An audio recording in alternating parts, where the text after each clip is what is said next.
কিছুদিন পূর্বে আমরা দেখেছি যে আমাদের আসামে একটা জিনিস হয়েছে, যেমন করিমগঞ্জ ডিস্ট্রিক্টের নাম পরিবর্তন করে শ্রীভূমি রাখা হয়েছে। আরেকটি ডিস্ট্রিক্টের এরকম শঙ্করদেব নাম দেওয়া হয়েছে। তো আপনি কি জানেন এই যে প্রভিশন, যেটা যে একটা ডিস্ট্রিক্টের নাম চেঞ্জ করা বা আসামের অথবা ভারতীয় সংবিধানের কততম আইন?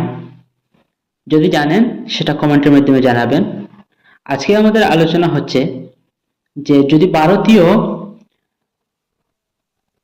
যেগুলা স্টেট রয়েছে সেই স্টেটগুলার যদি নাম পরিবর্তন করতে হয়, সেটা কোন আইনের দ্বারা, ভারতীয় সংবিধানের কততম আর্টিকেল দ্বারা সেটা পরিবর্তন করতে হয়, সেটা নিয়ে আজকে আমাদের বিশেষ আলোচনা। Hello and welcome to our on my page. Today we will discuss about the Indian Article 3. এই আর্টিকেল নিয়ে আমি আপনাদেরকে প্রথমে আর্টিকেলটি পড়ে শোনাচ্ছি, সাথে করে বুঝিয়ে দেওয়ার চেষ্টা করব। যে কোনো রাজ্য হতে কোনো রাজ্যক্ষেত্র পৃথক করিয়া লইয়া অথবা দুই বা ততোধিক রাজ্য বা রাজ্যের ভাগ সংযুক্ত করিয়া অথবা যে কোনো রাজ্যের কোনো ভাগে কোনো রাজ্যক্ষেত্রে সংযুক্ত করিয়া নতুন রাজ্য গঠন করিতে পারিবে।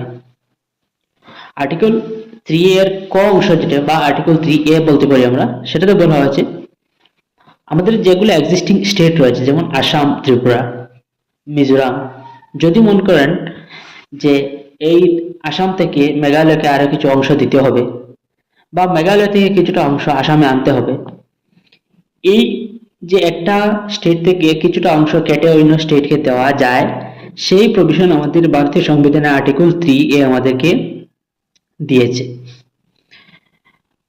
3B যেটা আমাদের রয়েছে, যে কোনো রাজ্যের আয়তন বৃদ্ধি করতে পারবে। মনে করুন আমাদের এই মুহূর্তে আমাদের মেঘালয় যেটা স্টেট রয়েছে, সেটা কিন্তু একটা ছোট্ট স্টেট। তো এই স্টেটের প্রয়োজন অনুসারে যদি আমাদের পার্লামেন্ট চায় যে তাদেরকে তাদের স্টেটের আয়তন বৃদ্ধি করিয়ে দিতে পারবে, অর্থাৎ তাদেরকে আরো একটি জায়গায় দিয়ে বড় করে দিতে পারবে। যে কোনো রাজ্যের আয়তন হ্রাস করতে পারবে, অর্থাৎ যদি একটা স্টেটকে জায়গা দিতে হয়, অবশ্যই আরো একটি স্টেট থেকে কেটে জায়গা নিয়ে ওই স্টেটকে দিতে হবে। তার মানে একটি স্টেট বড় করতে হলে অন্য স্টেটের জায়গা কমবে, সেটাকেই বোঝানো হয়েছে, হ্রাস করে দিতে পারবে। যে কোনো রাজ্যের সীমানা পরিবর্তন করতে পারবে। যেগুলো এক্সিস্টিং স্টেট রয়েছে তাদের যেগুলো বাউন্ডারি রয়েছে সেটার যদি পরিবর্তন করার প্রয়োজন হয়, তবে সেটা আমাদের ভারতীয় আর্টিকেল 3 আমাদেরকে এই প্রভিশন দিয়েছে। যে কোনো রাজ্যের নাম পরিবর্তন করতে পারবে। এই আর্টিকেল 3 আমাদেরকে বলে, সাপোজ আমাদের আসামে যদি নাম পরিবর্তন করে কোনো কিছু ভালো একটি নাম রাখতে হয়, তো ভারতীয় সংবিধানের আর্টিকেল 3(5) যেটা আমাদের 3,5 আর্টিকেল 3 এর 5 যেটা পয়েন্ট রয়েছে, সেই পয়েন্ট অনুযায়ী আমরা একটা স্টেটের নাম পরিবর্তন করা যায়। কিন্তু সেটা করার একটা নির্দিষ্ট নিয়ম রয়েছে, বা কারা করতে পারবে সেটা। এই প্রভিশনটি আমাদের ভারতীয় যেগুলা পার্লামেন্ট রয়েছে, এই পার্লামেন্টের অধীনে করা হয়। আমাদের সংসদের মধ্যে আমরা জানি দুটা ভাগ রয়েছে, সংসদের উচ্চ আসন এবং নিম্ন আসন।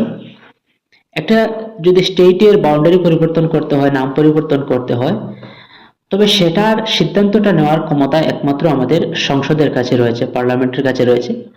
এবং সেটা পরিবর্তন করতে হলে একটা ফর্মালিটিস জাস্ট মেনটেন করা হয়। যেমন আমাদের সংসদে বসে যদি ওরা ডিসিশন নিয়ে নেয় যে আসামের নাম পরিবর্তন করব আমরা, কি আসামের বাউন্ডারি পরিবর্তন করব, ত্রিপুরাকে কিছু অংশ দিব কি মেঘালয়কে কিছু অংশ দিব, তো সেটা যদি ওরা সিদ্ধান্ত নিয়ে নেয়, ওরা এই সিদ্ধান্তটা যেটা ফরম্যাট তৈরি করবে সেটা আমাদের রাষ্ট্রপতির কাছে প্রেরণ করবে। কিন্তু প্রেরণ করার ঠিক পূর্বে জাস্ট ফর্মালিটি মেনটেনের জন্য যে স্টেটের পরিবর্তন করবে সংসদ, ওই স্টেটকে জাস্ট একটা ড্রাফট বানিয়ে দেবে যে আমরা এইভাবে এই কাজটি করছি, তোমাদের আয়তন পরিবর্তন করছি, এতে তোমাদের কোনো সাজেশন রয়েছে কি বা কোনো আপত্তি রয়েছে। যাই ড্রাফটে লেখা থাকুক না কেন, যদি আপনার কোনো আপত্তি থাকে, সাজেশন থাকে, যাই কিছু দিতে পারেন, কোনো অসুবিধা নেই। যদি আপনি মনে করেন যে আমাদের স্টেটের নাম পরিবর্তন করতে দেব না, বা আমার এই স্টেটের কিছুটা অংশ অন্য স্টেটকে দেব না, আপনি আপিল করতে পারেন। কিন্তু সেই আপিলের সিদ্ধান্ত সম্পূর্ণ নেবে রাজ্যসভা, সংসদ। তো এই সংসদ যা ডিসিশন নেবে সেটাই ফাইনাল হবে, এবং তারপর রাষ্ট্রপতির সাইন হয়ে একটা স্টেটের নাম পরিবর্তন হোক, বাউন্ডারি পরিবর্তন হোক, আয়তন বৃদ্ধি অথবা কমানো হোক, সেটা হয়ে যাবে। স্টেটকে জাস্ট ফর্মালিটির জন্য ইনফরমেশন দেওয়া হবে, আপনার আপত্তিও মেনে নেওয়া হবে না। আপনার যদি সুনাম থাকে, বদনাম, যা কিছু করতে পারেন, অসুবিধা নেই, কিন্তু ফাইনাল ডিসিশনটা নেবে আমাদের সংসদ। তো এটাই ছিল আজকের ভারতীয় সংবিধানের আর্টিকেল 3 নিয়ে আলোচনা। যদি এই ভিডিওটি আপনাদের ভালো লেগে থাকে, লাইক, শেয়ার এবং সাবস্ক্রাইব করে পাশে থাকবেন। ধন্যবাদ।